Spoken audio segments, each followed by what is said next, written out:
कर्ता और कर्म की सहोत्पत्ति एवं अभिन्नता। श्री वशिष्ठ जी कहते हैं, रघुनंदन, जैसे वृक्ष से फूल और उसकी गंध दोनों साथ ही उत्पन्न होते हैं, उसी प्रकार सृष्टि के आदि में परम पद रूप ब्रह्म से परस्पर अभिन्न कर्म और कर्ता दोनों स्वयं स्वभाववश ही एक साथ प्रकट हुए। जैसे अज्ञानी लोगों की दृष्टि में सर्वत्र फैले हुए निर्मल आकाश के भीतर नीलिमा प्रतीत होती है, उसी तरह समस्त संकल्पों से रहित सर्वव्यापी विशुद्ध ब्रह्म में अज्ञ पुरुषों की दृष्टि से ही जीवों का प्राकट्य प्रतीत होता है। राघव, जहां अज्ञानी लोगों का ही आचार व्यवहार दिखाई देता है, वहीं पर जीव ब्रह्म से उत्पन्न हुए हैं ऐसी उक्तियां टिक पाती हैं। किंतु जहां पर ज्ञानी पुरुषों का व्यवहार है, वहां यह कहना शोभा नहीं देता कि यह वस्तु तो ब्रह्म से उत्पन्न हुई है और यह नहीं हुई है। अतः भेद दृष्टि से जो शोचनीय द्वैत कल्पना की गई है, उसे व्यवहार मात्र के लिए स्वीकार करके यह उपदेश दिया जाता है कि यह ब्रह्म है और ये जीव है। वास्तव में ये कथन केवल वाणी का विलास मात्र है। ये सब जीव राशियां सदा उस परमात्मा में स्थित रहती हैं, उसी से उत्पन्न होती हैं और उसी में लीन हो जाती हैं। रघुनंदन, जैसे फूल और गंध एक दूसरे से अभिन्न है, उसी तरह कर्ता और कर्म परस्पर अभिन्न है। ये परमात्मा से प्रकट होते और धीरे धीरे उसी में लीन हो जाते हैं। ये दैत्य, नाग, मनुष्य और देवता इस जगत में वस्तुतः उत्पन्न हुए बिना ही वासनाओं के साथ उत्पन्न होते से प्रतीत होते हैं और तुरंत गमन आदि क्रिया से युक्त हो जाते हैं। साधु उन दैत्य, नाग, मनुष्य और देवता आदि के संसार भ्रमण में आत्मा के यथार्थ ज्ञान के अभाव के अतिरिक्त दूसरा कोई कारण दिखाई नहीं देता। वे आत्म विस्मरण ही जन्मांतर रूपी फल प्रदान करने वाला है।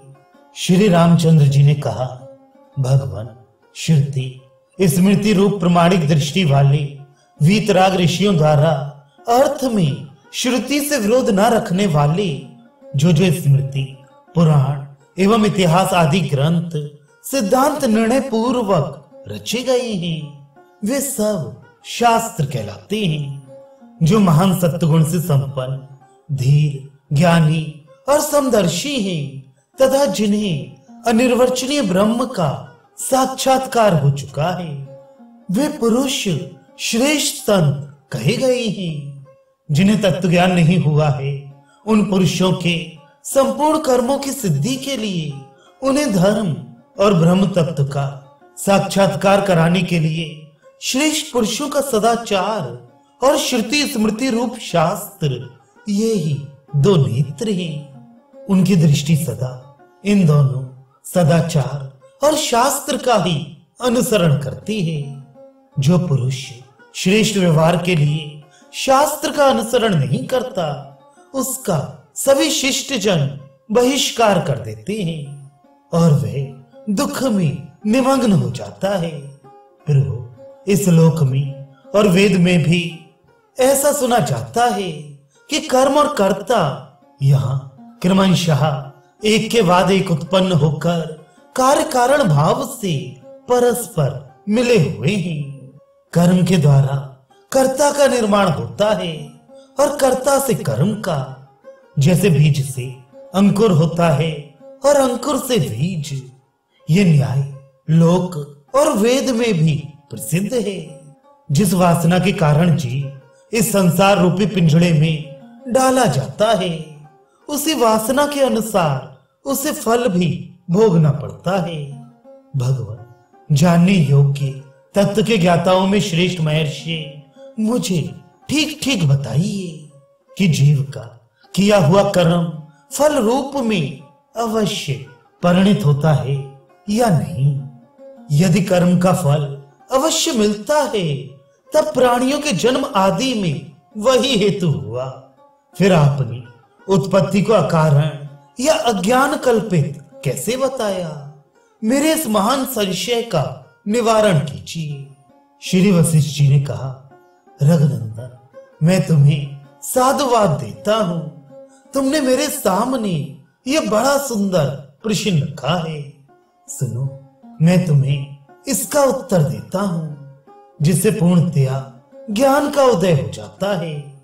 यह संकल्प विकल्पात्मक मन का विकास ही कर्मों का कारण है।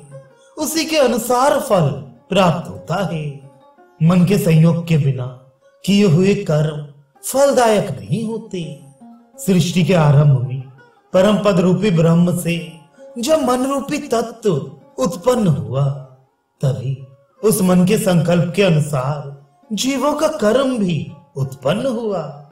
और जीव पूर्व वासना के अनुसार देह वाला होने के कारण देह में अहम भाव से स्थित है। मन से ही कर्म की उत्पत्ति हुई। इसलिए बीज और वृक्ष की भांति कारण कार्य रूप मन और कर्म परस्पर अभिन्न है।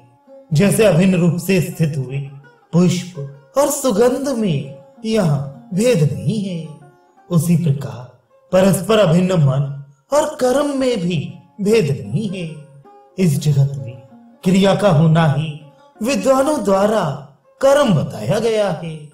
उस क्रिया का आश्रयभूत देह भी पहले मन ही था, अर्थात यह देह भी मन का ही संकल्प होने के कारण मनोरूप ही है। इसी प्रकार क्रिया भी मन का ही संकल्प होने से मन का ही स्वरूप है।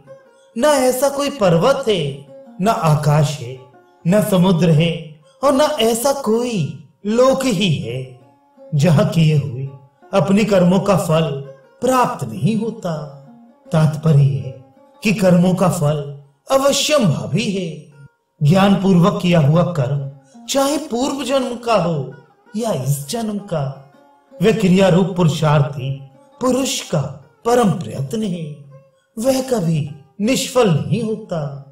जो मुक्त पुरुष है, उसी के कर्म का नाश होने पर मन का नाश होता है। मन का नाश ही कर्म का भाव है। जो मुक्त नहीं है, उसके कर्म और मन का नाश कदापि नहीं होता।